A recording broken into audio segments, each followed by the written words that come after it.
Bom dia, pessoal. Meu nome é Ailson, tudo bem com vocês? Sou tutor do treinamento Redação A1000 2.0 e essa é a nossa primeira aula do Laboratório Redação A1000, certo? Como é que vai funcionar essa aula assíncrona? Essa aula, como vocês podem perceber, ela é uma aula já gravada. Então, nós iremos trabalhar sobre a competência 2. E esse motivo de a gente estar trabalhando a competência 2 e não a competência 1, ou a 3, ou a 4, ou a 5, se deve ao fato de que você pode perder todo o seu esforço no seu texto. Como assim? A competência 2, ela avalia tema, estrutura e repertório. Então, você corre o risco de sua redação ser tangenciada, ser anulada. Então, a gente vai começar pela competência 2, certo? Nós vamos ver se vamos trabalhar a competência 3, a 4 ou a 5. Por enquanto e por hora vai ser a competência 2, porque você pode zerar a redação do Enem. Porque das duas, uma, acontece que ou você tem que abordar o tema e abordar o assunto, ou você tangencia o tema da redação do Enem, certo? Então, vamos lá para a competência 2. Aqui nós temos a matriz de referência, basicamente vai dar o conceito da competência 2 e o que cada critério apresenta. Depois nós temos a grade específica e é nessa grade onde a gente vai encontrar qual é a nossa pontuação. Por exemplo, tangencia o tema ou o texto é composto por um aglomerado de palavras ou ainda traços constantes de outros tipos textuais. Vamos aqui para a matriz de referência. Então, o que diz a competência 2? A competência 2, ela quer que você compreenda a proposta de redação e aplique conceitos das várias áreas do conhecimento para desenvolver o tema dentro dos limites estruturais do texto dissertativo argumentativo em prosa. Mais para frente, nós vamos entender o que é essa compreensão da proposta de redação, o que são esses conceitos das várias áreas do saber e o que é esse gênero dissertativo argumentativo em prosa, certo? Vamos entender aqui os critérios. Fica no nível 1, nível 40 no caso, o candidato que apresenta o assunto, não aborda o tema completamente, mas apresenta o assunto tangenciando o tema. Ele tem aquela fuga temática. Ou ainda ele está demonstrando domínio precário do texto dissertativo argumentativo, com traços constantes de outros tipos textuais. O que isso quer dizer? Que o gênero exigido pelo Manual do Corretor é o dissertativo argumentativo, certo? Então, se eu estou fazendo uma narrativa no texto, eu estou tendo traços constantes de outros tipos textuais. Se eu faço uma carta argumentativa, por exemplo, eu deixo de fazer uma redação, que é o tipo dissertativo argumentativo, e faço uma carta argumentativa. Então, é outro gênero textual. Deu para entender?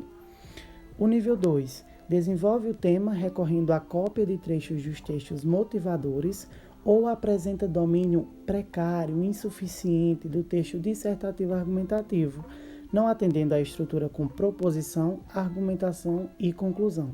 O que isso quer dizer? Que por mais que o candidato desenvolva, fazendo uma manutenção temática do tema, ele está com muitas cópias dos textos motivadores, ou ainda ele está apresentando um domínio insuficiente do gênero que é exigido pelo Manual do Corretor, certo? E esse gênero, ele exige que a gente forme uma modulação. Como é essa modulação? Proposição, que é a introdução, argumentação, que é o desenvolvimento, e conclusão, que é a parte final, a proposta de intervenção do gênero, certo? Então, fica no nível 2 quem atende a esse critério. No nível 3, que é 120 pontos, o candidato ele desenvolve o tema por meio de argumentação previsível, ou seja, não é uma argumentação 100% concreta, certo? É ali um domínio mediano. E apresenta domínio mediano, como eu falei, do texto dissertativo argumentativo. Então, ele é previsível na argumentação e previsível no gênero, certo? Com proposição, argumentação e conclusão. Ou seja, por mais que ele esteja com introdução, desenvolvimento e conclusão, a argumentação dele é previsível, é mediana, certo? O nível 4, que é 160 pontos, o candidato desenvolve o tema por meio de argumentação consistente, ou seja, é uma argumentação concreta e apresenta bom domínio do texto dissertativo argumentativo. Então, ele tem uma facilidade, tem uma fluidez e a modulação é totalmente completa, ou seja, tem uma introdução, desenvolvimento e conclusão. Fica no nível 160, que é o nível 4. Por último, nós temos 200 pontos. E aí vai ser o candidato que desenvolve o tema por meio da argumentação consistente a partir de um repertório sociocultural produtivo, pertinente e legitimado e apresenta excelente domínio do texto dissertativo argumentativo. Ou seja, vai entrar as 3 partes. Lembra que eu falei que a competência 2, ela exige especificamente tema, estrutura e repertório? Então, isso significa, basicamente, que o candidato que apresentar uma boa abordagem temática dos assuntos principais que rodeiam esse tema, que fizer uma estrutura boa, introdução, desenvolvimento e conclusão, e ainda trouxer um repertório sociocultural produtivo. Quando ele é produtivo, ele é pertinente, certo? Então, legitimado, pertinente e produtivo vocês irão aprender daqui a pouco. O candidato que atende a esses critérios fica no nível 5, consequentemente na pontuação 200, certo?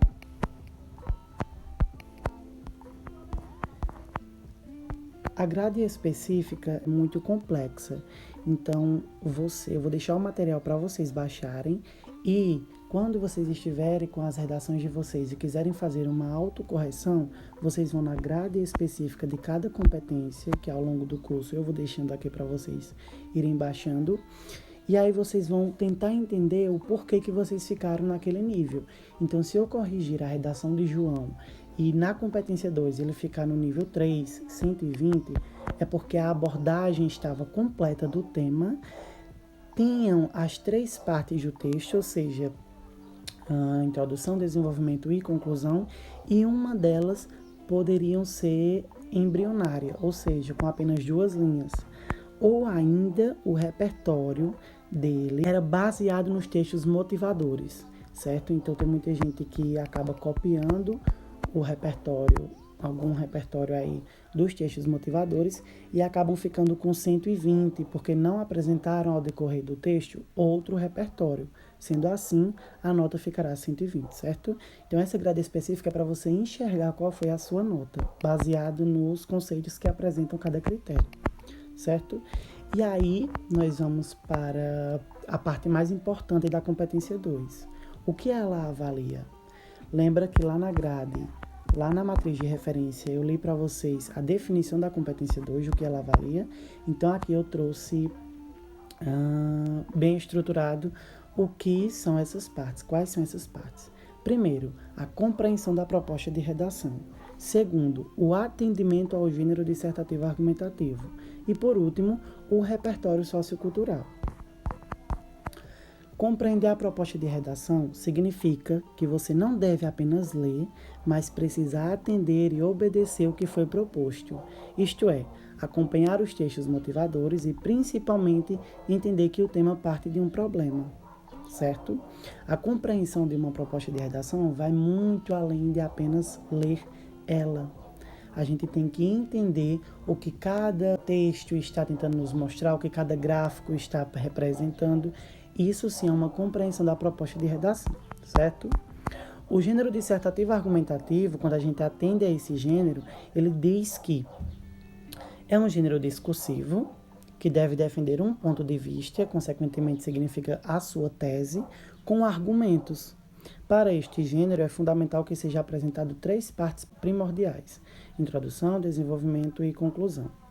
Então, o gênero dissertativo argumentativo, ele é um gênero discursivo, como já apresentei aqui para vocês, e o fato dele ser dissertativo argumentativo, ele exige obrigatoriamente que o candidato apresente essas 3 modulações: introdução, desenvolvimento e conclusão no seu texto. Caso você faça apenas uma introdução e uma conclusão, e não tenha o desenvolvimento, você não consegue tirar nota boa nessa competência, certo?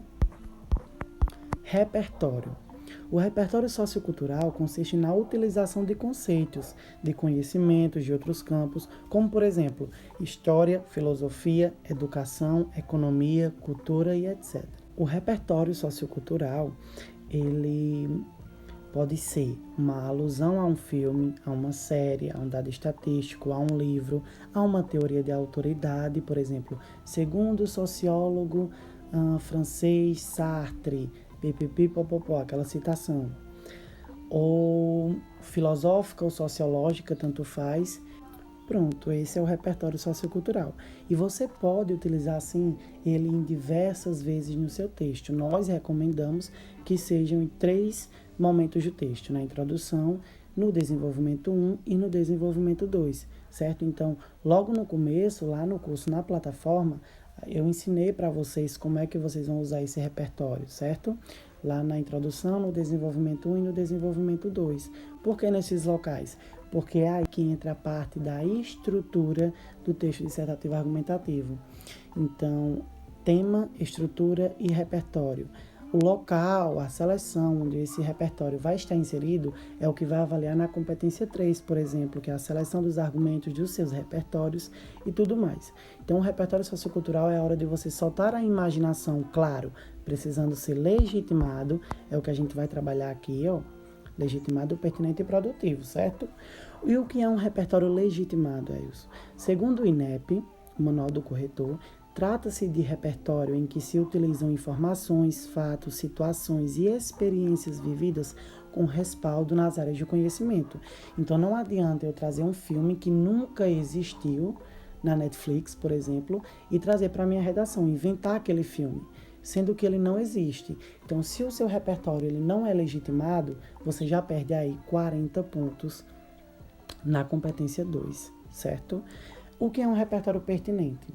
Trata-se da associação do repertório legitimado ao menos a um dos elementos do tema. Veja que importante. Essa associação pode se dar por sinônimos, hiperônimos ou hipônimos. E aí esses 3 elementos da língua portuguesa são muito importantes. Por quê? A pertinência do repertório ela vai ser avaliada da seguinte forma. Se o tema for caminhos para combater o tabagismo no Brasil, e eu use um repertório que fale sobre a disseminação do tabaco na sociedade brasileira, esse repertório, obrigatoriamente, ele já é pertinente. Porque, veja, a disseminação do tabaco e caminhos para combater o tabagismo na sociedade brasileira tem aquela relação. Então, esse repertório e o tema se conectam. Logo, o repertório é pertinente. Quando é que eu identifico que um repertório não é pertinente? Quando eu estou falando de preconceito, eu trago um repertório, mas por mais que eles se interliguem, não é pertinente, o corretor não aceita que seja pertinente, justamente pelo fato de não estar ligado a um dos elementos do tema. Então, as palavras-chave, principalmente, precisam estar interligadas. O repertório só vai ser pertinente se ele estiver ligado a um dos elementos do tema, certo? Como eu expliquei para vocês, se o tema for a persistência da violência doméstica, eu trago um repertório que aborde todo o sofrimento das mulheres, enfim, que eu cite a persistência da violência contra as mulheres, esse repertório é pertinente, certo? E o repertório produtivo? Ele ocorre quando o repertório é legitimado e pertinente ao mesmo tempo, certo? E assim, o participante vincula esse repertório à discussão proposta, ainda que de forma pontual, ou seja, ele é legitimado, ele é pertinente e ele é produtivo à discussão. Veja esse exemplo dessa redação. A Constituição Federal de 1988, norma de maior hierarquia no sistema jurídico brasileiro, assegura a todos a liberdade de crença. Entretanto, os frequentes casos de intolerância religiosa mostram que os indivíduos ainda não experimentam esse direito na prática. Com efeito, o diálogo entre sociedade e Estado sobre os caminhos para combater a intolerância religiosa é medida que se impõe. Como é que eu vou identificar repertório pertinente, produtivo e legitimado? A Constituição Federal de 1988, ela já é um repertório legitimado, certo? Porque ela de fato existe. Os frequentes casos de intolerância religiosa e os caminhos para combater a intolerância religiosa é um repertório pertinente. A gente já está mostrando que esse repertório, a Constituição Federal, se tornou pertinente ao tema, porque o tema é justamente os caminhos para combater a intolerância religiosa na sociedade brasileira. E só pelo fato dele já trazer os frequentes casos de intolerância religiosa e os caminhos para combater a intolerância religiosa na sociedade brasileira, por exemplo, já está ligada a um dos elementos do tema, certo? Ótimo. E o repertório produtivo, vamos identificar. Quando eu disse que a Constituição assegura todos os indivíduos da liberdade de crença, a liberdade de crença é uma coisa, eu estou falando que a Constituição assegura isso, que garante esse direito. E quando eu digo entretanto, porém, mas, todavia, os frequentes casos de intolerância religiosa mostram que os indivíduos ainda não experimentam esse direito na prática. Então, eu estou falando que a Constituição Federal, esse direito, ele existe apenas no papel e não na prática. Deu para entender? Quando eu faço essa associação ou essa comparação de que existe no papel, mas não existe na prática, isso é um repertório produtivo, ele se torna produtivo, certo? Então, existem várias formas de você tornar o seu repertório produtivo. Lembrando, sempre faça essa ideia de comparação, contradição ou de relação. Nesse contexto, os frequentes casos de intolerância religiosa, pipipopopó. Então, você vai adicionar isso à sua discussão, certo? Ele é pertinente quando ele está ligado a um dos elementos do tema. Ele é legitimado quando de fato existe. E produtivo quando ele faz essa associação, relação ou comparação com o tema. Uma das palavras-chave do tema e o repertório. Beleza?